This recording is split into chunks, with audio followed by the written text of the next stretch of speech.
Ford Focus 2012 through 2018 rear wheel bearing replacement wheel hub assembly. This vehicle is equipped with drum brakes. However, if you have disc brakes, just pull the rotor off in the caliper, and that's the only difference. I have sprayed penetrating catalyst into the holes here and in here to assist with removal of the drum. Okay.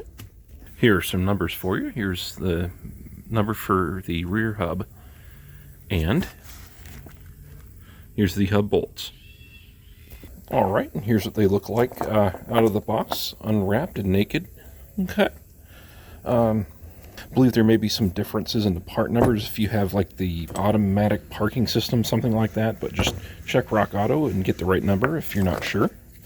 But here's the bolts and here's the hub. If you have drum brakes, the best thing to do would be to run a bolt in here and here. It is already pre-threaded, and it is designed to accept a bolt to push the drum off. And this thread chaser does appear to fit, so let me tell you what size it is.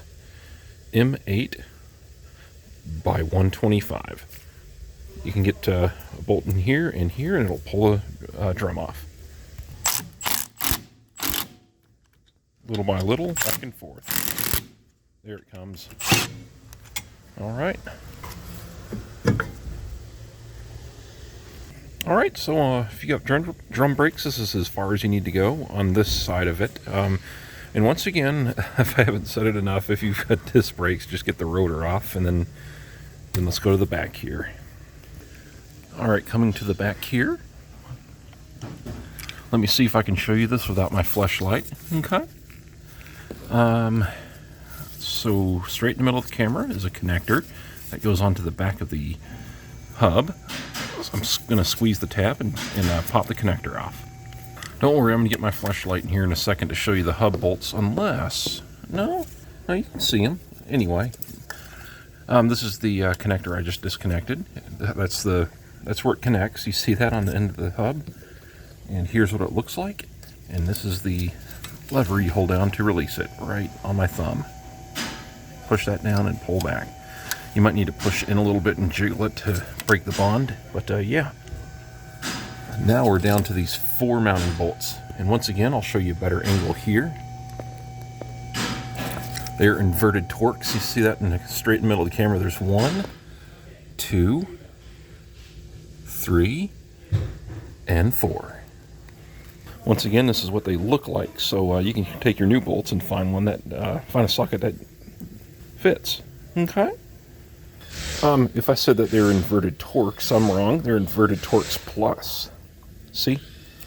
It is an EP14. You see that? EP14 socket.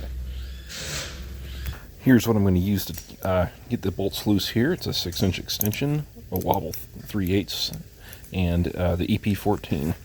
You're going to need a strong impact to get these off. I don't know if I would recommend using a long ratchet because you got a wobble on there and you might pop off this bolt and hurt your hand, but I'm going to try this here first. M18 3/8, and if that doesn't work, I've got a 1/2-inch air impact and a reducer for this. But yeah, once again, those 4 bolts I just showed you that go in from the back, you just zip all 4 out, and that's what you do next. All right, get on there. Nope, gonna need a 1/2-inch impact for that. I'm just going to use the 1/2-inch impact to get them back on as well when I'm done. Okay.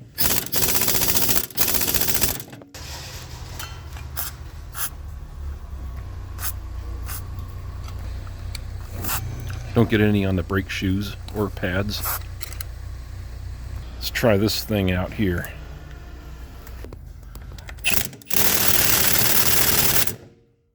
Wow, okay.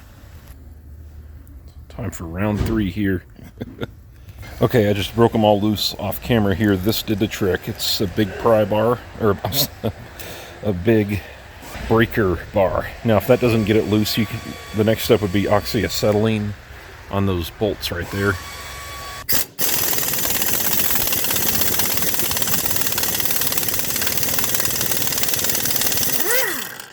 Yeah, they weren't messing around with these bolts here. I'll show you one more and then I'll get the other two off camera here. Actually, let me show you how I'm sneaking the extension through here first. Just kind of on this side of the shock, and I can get in there. Okay, they're off.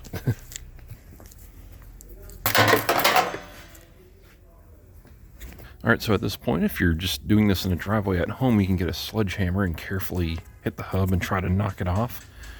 Or if you've got the right tools here, you can put this on the studs and slide hammer it off. But let me tell you a little trick that Uncle Leroy has taught me. If you've got stubborn hubs that will not come loose, take one of your old bolts. This is a new one, but get an old bolt. Take one of your old bolts and put it up in the corner there, and put another one in the other corner down here, and then air hammer the hub out. Once again, just thread one of the old bolts in one corner and one in the other corner and air hammer it out.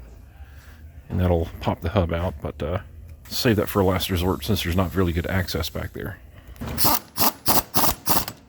Got that held on with lug nuts there. One of the lug nuts has a burr on it. I'm going to have to replace that, but no, now to get the slide hammer. Oh. First pull. You guys up north in the Rust Belt are probably like, this guy. So if you notice, this is loose now. The backing plate for the drum and all the hardware and stuff. Line the holes up when you're ready to go in with the bolts, and just run a couple bolts in to hold this steady. And for what it matters, Virginia's in the Rust Belt too, technically, just not as much as like New York or something, obviously. But now wouldn't be a bad time to clean any corrosion and anything off of here. The hub only goes in one way. I'm just showing you to you that way as a demonstration, but it goes in like this, with the connector on the front side of the car, kind of like that. It is difficult to line everything up here. I would go ahead and put a bolt through this backing plate shield here, right here, and in the corner down here, to keep everything sort of lined up as you go in. And then with your right hand, hold the hub, and your left hand, reach around and start threading those bolts in by hand. Just one in a corner here and down in there. All right, with my right hand, I was holding the hub up in there, and with my left hand, holding the impact and getting the bolts started in there. That's the easiest way I found to do it. And now I'm going to move the impact over to this bottom bolt here that I have in. All right, don't tighten it down all the way. Get the other bolts in. If you manage to get all 4 bolts started without dropping them once, then congratulations. Go play the lottery or something, because you are lucky.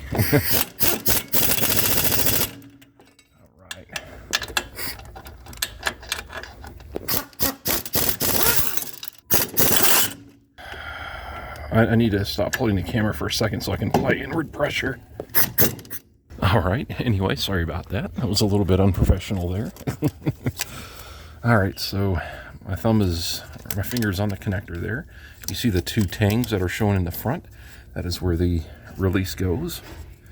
So you want to put the connector this way and push it on. Apologies for the poor lighting. There you go. Hear it click. Good to go. All right. Time to get the drum on. Come here, you're coming with me now. Make sure there's no PB Blaster in there, penetrating oil.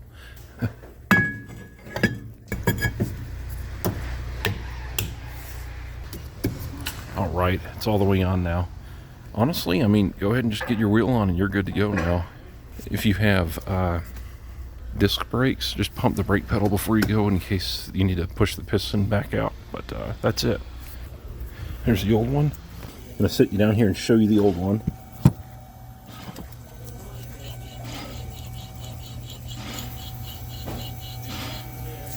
Sounds pretty bad.